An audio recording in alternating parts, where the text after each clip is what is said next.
Cold email has changed a lot in the last couple years, and today we're going to be taking you through 8 data-backed cold email truths to help you book more meetings when a lot of folks are just failing on cold email. If you don't know who we are, my name's Jason. I run a company called Outbound Squad. We're a sales training firm that works with companies like Shopify, Zoom, Rippling, Gong, and a whole lot more. And I'm Nick Cegelski. I'm one of the founders of 30 Minutes to President's Club, where every single week we interview a different President's Club achieving sales rep to start to pull out the techniques and the best practices and the things that they are doing to make it to the top of the leaderboard. All right, so this one that you wrote, you said, AI writes better cold emails than you. It just does. The problem, you're not giving it the right intel. Here's the 3-step play. 1, educate and dig. Give AI everything you can about your personas, problem, challenges, call transcripts, etc., and tell it to dig for triggers. 2, write. Use this proven cold email format, less than 80 words, single-sentence paragraphs, using the customer's language. And then 3, edit and polish. Add the finishing touches before you hit send. I feel like you gave me a lot there, but I don't know. Give me some color on this one. I wouldn't have written this even a year and a half ago. Mm-hmm. I don't know what experimenting you've done with cold email, but I feel like a late adopter to AI, actually. Yeah. I'm all in on it now. I use it for everything. But the emails that we're teaching teams to write with, ChatGPT and Gemini and maybe Copilot. I don't know if we want to mention Copilot. It's like the hardest tool to use. It's better than 90% of what I see sales reps do that do this every single day. And I think the big thing here is that I like to use this analogy of red pen versus black pen. And you just have to think about this simply through mental caloric expenditure throughout a day and throughout a week. If you can use something to get you 80% of the way there and it's pretty good and you add the finishing touches on it, that's better than spending 4 or 5 times the amount of time to get something that's perfect, that 2/3 of the time is not even going to get opened. I mean, dude, I was similar to you. I was really, really bearish on AI for a long time. I go back and I listen to podcast episodes of ours and they're like, you're dumping on AI. Do you still feel this way? I'm like, no. Because I feel like 2 years ago, it was just really, really content, and I was like, my wife was using it for her social media job, and I'm like, okay, it writes your Instagram captions, but a real buyer's never going to take this seriously. And I'll tell you, one of the biggest turning points for me was when you and I were doing this cold email course, and you showed me how you prompted it with triggers. You got it to do, dude, deep, multi-pronged research, way more than I would ever do as an individual rep. And I love your analogy around the caloric expenditure. There's only so many sales calories you have in a given day. And if I can send out 80% good messages, that's a hell of a lot better than me going heads down and writing 12 amazing cold emails, 10 of which the buyer doesn't even see. The thing I'll leave you with is if you're not using AI to do stuff like writing emails and just things in your everyday life, it's kind of like 15 years ago not using the internet to research stuff. We don't have to put manual work into researching anymore. We have something that'll do it for us. So you say struggling to get replies, it's probably because you're prospecting like an AC unit. Predictable, rhythmic outreach. For example, 1 email per week, email sent at 9 a.m. sharp. It feels like quote unquote marketing garbage that prospects tune out. Top reps prospect in bursts. Calls, emails, LinkedIn clustered together to spike the prospect's attention. Patterns equal ignorable, bursts equal attention. So what was the inspiration with this one? Okay, so this one is really going to show my age, Jason. I still get a physical newspaper delivered to my home every single week. I read the Wall Street Journal, and I was reading an article in the Wall Street Journal recently that was talking about leaf blowers. This post was inspired by leaf blowers. The reason that I made it is this article was talking about why do people hate leaf blowers so much? Why are they such a nuisance? And the reason that they are is because it's literally impossible for your brain to tune out a leaf blower because it's unpredictable as it relates to the frequency and the pitch and the volume. It's something that your brain can't just say, oh, that's a pattern I recognize, I can tune it out. Versus if you think about something like a fan or an AC unit, even though it's making noise, it's in a rhythm and your brain's able to say, oh, I can safely ignore that. So bursts that spike, it's really, really tough for us to tune out. And prospecting, I think about the same way. If you are putting your prospects on a nurture drip where you email them every Tuesday at 9 a.m. sharp, it's easy for them to tune that out. And frankly, they're going to think that you're just like a marketing newsletter and you're on autopilot. And frankly, you probably are. And so one of the things that we even saw when we put together some of the data here is like when you pair your calls with emails, or when you leave a voicemail pointing at your email, or when you send a LinkedIn message and surround sound it with calls, that spikes on your prospect's attention radar and gets you so much more likely to get a response. Now, it might not be a, hey, let's meet, but I think it's an old adage in sales, like any response is better than no response. And I do believe that to be true most of the time. I mean, it not only spikes your contact rates, it'll increase it by over 3 times just by simply connecting the channels together. And like, I think you make a really good point of, like, if you sit in the seat of the prospect, you have to think user experience. Think like someone that designs products for a living. You think about the people that are using it and what that experience is like. What's it like to experience your outreach? Because if I'm an executive and I get hundreds of emails every week and dozens of phone calls every week, and I get a one-off email from someone every week or every other week, I don't know who that's from. I don't know if the person calling me is the same. Like, I don't see those as connected things.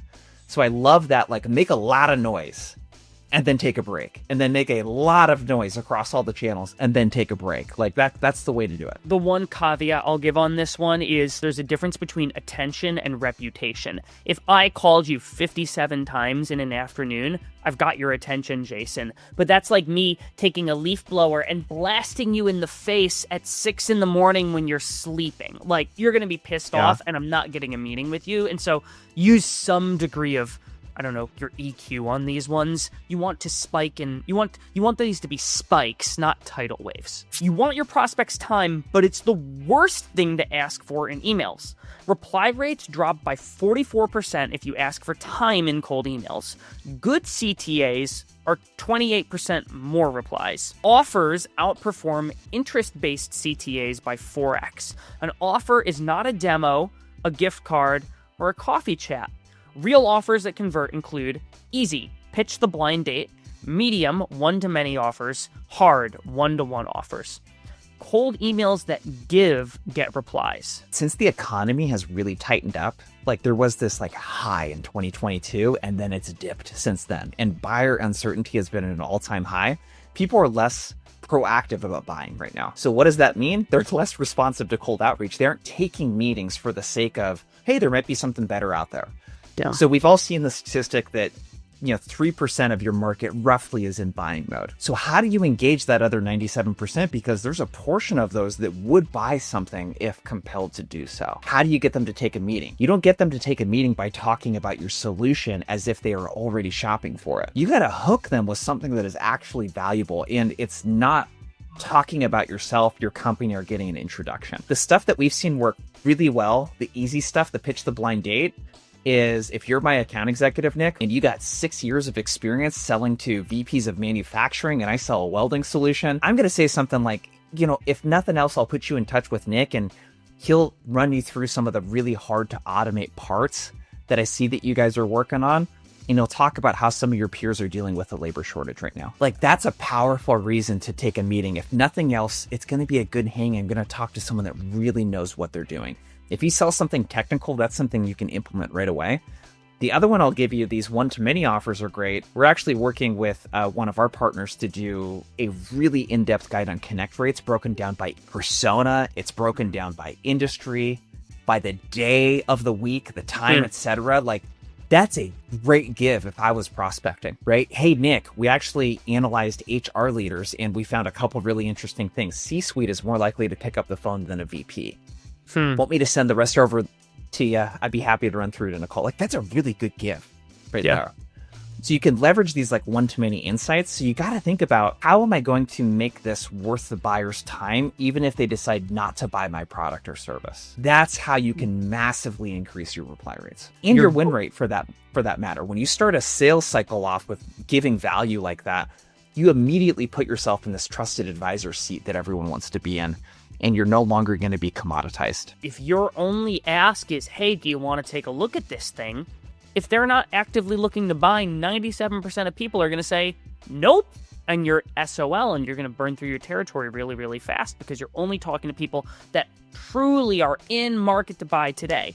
But you and I both know that when you actually have the chance to sit down with a customer and understand what's going on in their world and maybe even reveal problems that they weren't thinking about, you'll have people that weren't ready to buy that all of a sudden are like, can I give you my credit card? And so your job is to start conversations with them. And so you have to have a reason to have a conversation that is more than look at my product, come check it out. And what you're doing is you're saying, hey, even if you don't buy, here's the value you're going to get out of a conversation with me. So what we're doing at 30MPC when we're prospecting for new sponsors, literally our CTA is, hey, we put together a couple different campaign ideas for how we can help amplify your new product launch or whatever we saw they're looking to promote. Are you open to us sharing those with you? And we already have a sense when we're reaching out. We have a pretty small account list. But like, I'll be honest, Jason, when somebody says yes, then we're putting some more thought into like, all right, let's send something really, really good, because that's one way to start a conversation. This is what executives love too. You're never going to get a meeting with an executive by offering to give them a free demo. We won't? What about a $5 coffee gift card? Old email mistake most reps overlook. Your first impression isn't the email body. It's your subject line, preview text, from name. Mess one of those up and no one's reading the rest. So you hit on something I think that most people don't even think about when they're writing the email. They focus on like the body and the personalization, like what am I asking for? So this first impression piece, what are you focusing on there? You could be giving away winning lottery tickets. But if your prospect doesn't actually see that in your email body, if they don't open your email, you're not giving away any lottery tickets, Jason. What I mean by that is it doesn't matter how good your product, service, whatever the heck your offer is, if you can't get your email opened, you're dead in the water. And there are 3 things that a prospect will use to evaluate whether or not they're going to open your email. They look at the subject line. Everybody knows about that one. They look at the preview text, which is like the first 30 to 50-ish characters of the email. That like show up in Gmail or Outlook. And then they look at who the email was sent from. And I'm going to share later in this episode a little hack that I used to change who the email was sent from. That honestly is like my number 1 prospecting tip. But if you can nail those things, you're in a really, really good spot. And you can at least get them to take the next step, which is opening your email. And so I'm going to rattle off. I wrote down a couple best practices around subject lines. Here are some don'ts. Remove from your subject line questions, social proof, buzzwords like optimize, streamline, single source of truth, single pane of glass, numbers, and the word AI. All of those, the data showed when you include that in a subject line, tanks reply rate. The next piece around personalization, this is one that I learned from Charlotte Johnson, where she talks about don't let your personalization get buried in your cold email. And what that might mean you need to do is flip your sentence structure so that your email front loads the personalization. So I'm going to give you the exact same content in 2 different sentence structures here, Jason, that illustrate how you can flip your structure to front load the personalization. The first one is, Jason, I was researching your business and I saw that you just opened an office in Tacoma on East Main Street. Problem with that sentence is the personalization or office opening in Tacoma on East Main Street is at the end of the first sentence. And so it might get clipped off. They won't see that until they open the email. A different version of that where you can front load the personalization would be, saw the Tacoma office opening on East Main Street when I was researching your business, Jason. So same sentence, it's not going to like blow anyone's mind here, but because I was able to pull the specific stuff to you up front, I have a higher likelihood of getting things open. So next one, stop being so formal with your cold email subject lines. Your open rate will jump by 10+% with lowercase subject lines. They look more like an email you'd get from somebody you know. Try this. Summarize a macro problem every one of your buyers is experiencing. Do it in 2 to 3 words or less. One of our clients uses this subject line with 90% plus open rates. Welders. This one was very validating, I would say, when we ran the data on subject lines. It supported short subject lines, all of the stuff that you just mentioned around getting all the garbage out of the subject line and not selling. And then also this lowercase thing. And I would always recommend this, but never have any data really to support it. It was just like one-off instances with clients. The idea here is that when you're doing any kind of cold outreach, what you want to avoid is something that looks and smells like it's from a stranger. Because it's really easy. If you go through someone's inbox, one of the best things that you could do as a rep is ask your VP of sales or some other exec, like if you sell HR solutions, ask your VP of HR just to share their screen sometime and show you their inbox so you can see what kind of cold outreach they get. Yeah. And you'll notice that almost all of the cold outreach just screams this is a sales email. It's so obvious that it's a sales email. And the stuff that comes internally, a lot of it's like really short. It's hyper relevant to a priority maybe that they're dealing with or a common problem. It's not capitalized. Like the email structure is really informal. Like you want to emulate a very human style of communication as if you know the person. So that subject line welders, the context for that is the number one thing every manufacturing plant is thinking about right now is there's a lot of welding that needs to get done and the need for welders is growing every year, but the supply and people getting into that trade is like decreasing every year. So this is the number one thing they're thinking about. And like welders, 90+% open rate.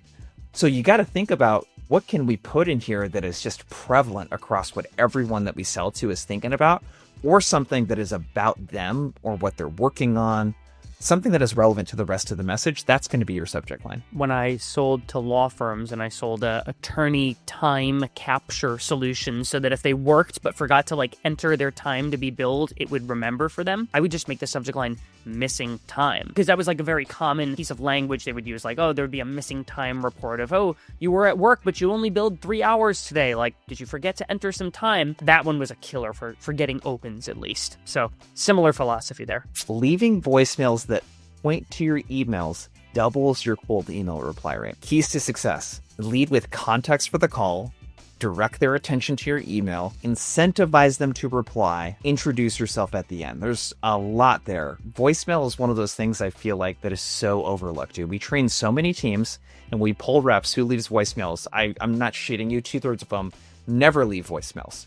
For all kinds of reasons. The number one being, well, they never called me back, Nick. They don't. I think I've gotten 3 callbacks in my entire career. If you're leaving voicemails and expecting a callback, you're just going to be horribly disappointed. So we saw this when we published Cold Calling Sucks, that like voicemails have a dramatic impact on our cold emails. And then we saw it even further when we did this analysis with the Gong on all of these cold emails. I'm actually going to share like a really practical real world example that we're seeing in practice at 30 MPC. So you might know, Jason, that we hired our first AE at the beginning of the year, Alex, and he had a killer June. He booked 20 outbound meetings in June, and he's a full cycle AE.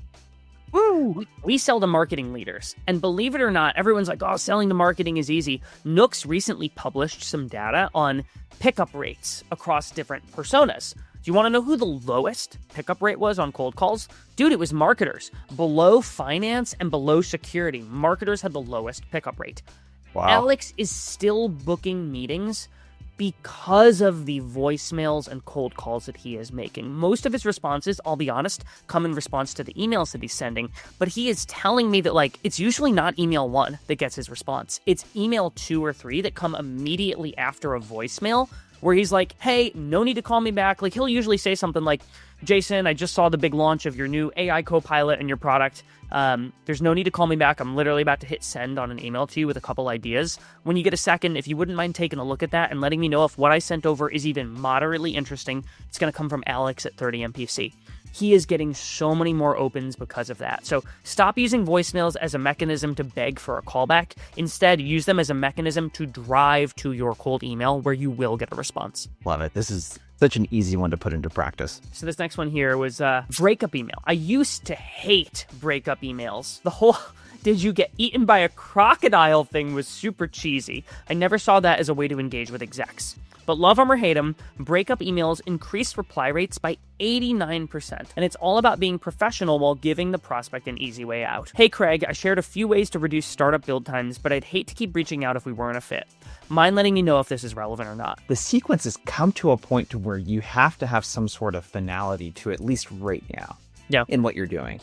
And I never like the pick from these options list. I always thought it was super, super cheesy and like no exec that I sell to would respond to that well. I want to break down that email in there. The hi Craig, I shared a few ways to reduce startup build times, but I'd hate to keep reaching out if it weren't a fit. So that I shared a few ways too. That's got to point to the number one priority or problem that is most prevalent for that type of persona. Or if you have some specific research, you bring that in there.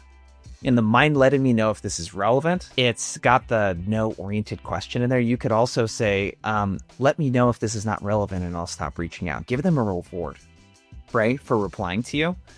But this I found is just dude, it's a really great way to get replies. And oftentimes the replies are going to be, sorry, been really busy, been meaning to get back to you. Yeah, let's chat. Or what's this about? It's like you get some sort of engagement that you can work with.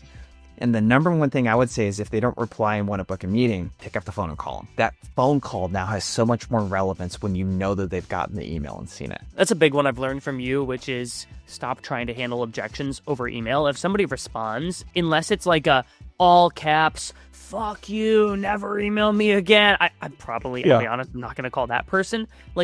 Call them and you have a reason to start a conversation at this point. And that is when we were talking about the spike on the attention radar. That's an awesome time to say, hey, I'm a human being and I'm trying to have a conversation with you here. Last but not least, most sellers obsess over subject lines and preview text. There's a little known third thing that has way more of an impact on open rates.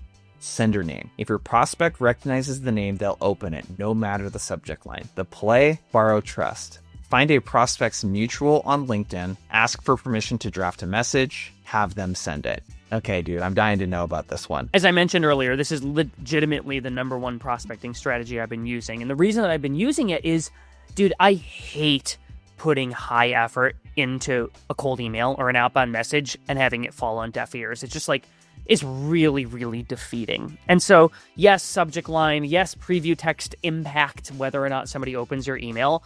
But I'll be honest, Jason, if you email me, if the sender name is Jason Bay, I don't care what the subject line or preview text is. I'm going to open the email because it's you. You're my friend. We do business together.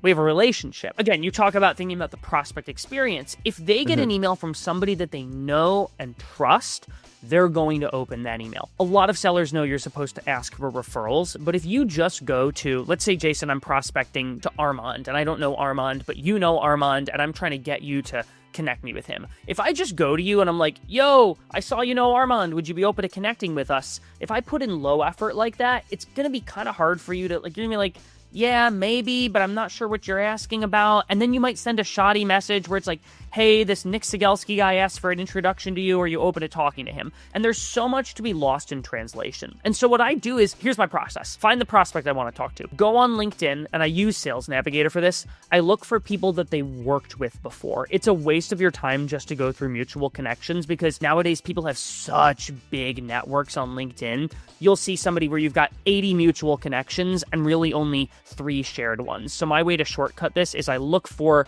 people who used to work together. Then what I'll do is I go to the person that I want an introduction from and I will send them in 3 separate messages. I don't just copy and paste a template. I send 3 separate messages to make it feel more organic. And I'll say, Jason, I know this message is totally out of the blue, but I'm wondering if I could ask you a favor.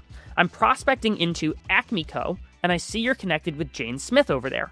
I thought they'd be a good fit because they just opened a new office in Tacoma, and we actually work with a couple other firms who are establishing presences in Washington State. If you indeed know Jane and you feel comfortable with it, could I draft a message for you asking permission to make the introduction? So if I break down what I did there, I'm acknowledging message is totally out of the blue. I'm prospecting this company. I'm really clear with my intentions. And I see you're connected with this person, and I think you worked with them before. And then what I'm doing is I'm saying the reason for why I'm reaching out. They just opened this new office, and we're working with other people like them who are growing in the state of Washington. The CTA is really specific here. I am not asking for them to connect us yet.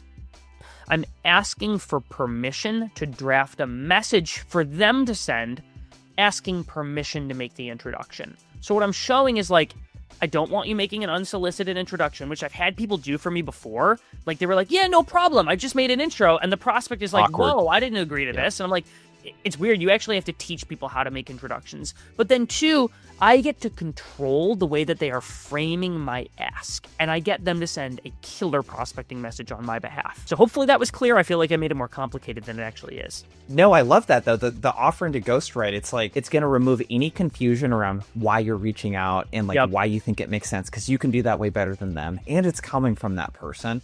Yes. And you're allowing them to red pen. Yes. That's the thing. Don't make them work from scratch.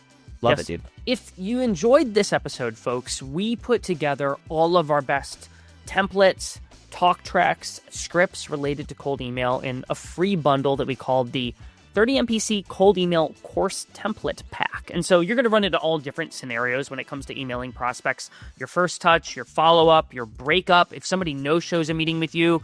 And we put together a bunch of different templates that you can go steal. There is a link in the show notes for free to go grab it. Jason, you got anything else before we get out of here? Dude, we spent so much time working with Gong to make sure that everything we taught was data-backed. And I've also trained over 10,000 sales reps across 200 plus sales teams to just make sure that you're getting the best stuff that's been tried and true, battle tested. So go check it out. What do you have to lose?